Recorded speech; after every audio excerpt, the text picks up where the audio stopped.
Kumusta mga idol? Opisyal na nga nagsimula ang ating paboritong laro, ang NBA Basketball.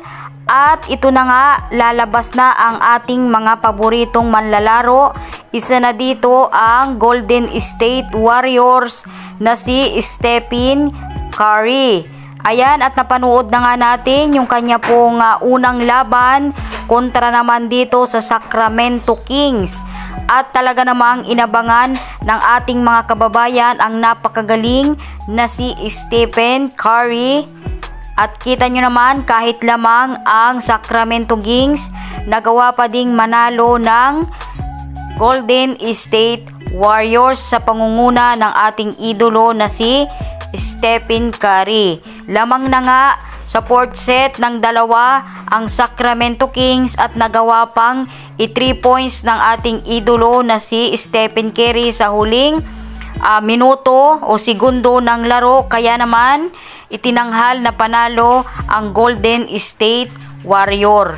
Ganyan kagaling ang ating idolo na si Stephen Curry. Kahit crucial na ang laro, talaga namang nakukuha niyang manalo at nakukuha niyang ipanalo ang kanyang team. Sabi nga niya, siya na ang bahala doon sa 2 points at sinubrahan pa nga po niya ng 1 puntos. Kaya naman sila ang naugwagi sa unang paghaharap nila ng Sacramento Kings. Kaya naman aabangan pa natin ang mga susunod na laban ng ating idolo at pambato ng Golden State Warrior na si Stephen Curry. Maraming mga taga-suporta ni Stephen ang talagang nag-aabang sa unang laro nila dito sa NBA Games. At hindi nga nabigo ang ating mga kababayan nang sila ay manalo laban dito sa kanilang Sacramento Kings na kalaban. Kaya abangan pa natin ang mga susunod na laro ng ating idolo at nag-iisang Stephen Curry dito sa NBA Basketball. Wala pa rin talagang kakupas-kupas ang ating idolo na si Stephen dahil tumira nga siya ng 3 at shoot na shoot ito sa atin pong ring.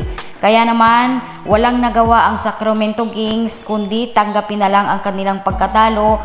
Panalo na, natalo pa. Ganyan talaga kalakas ang spirit ni Stephen kapag nasa crucial game na po ang kanyang team. Kaya naman kapag sila ay nasa crucial game, wala silang ibang mapilig kundi si Stephen Curry ang magdala ng bola at sigurado naman na ito ay ipapanalo ng kanilang team. Kaya naman sundan pa natin ang mga susunod na laro ng ating idolo at nag-iisang Stephen Curry dito sa NBA Basketball.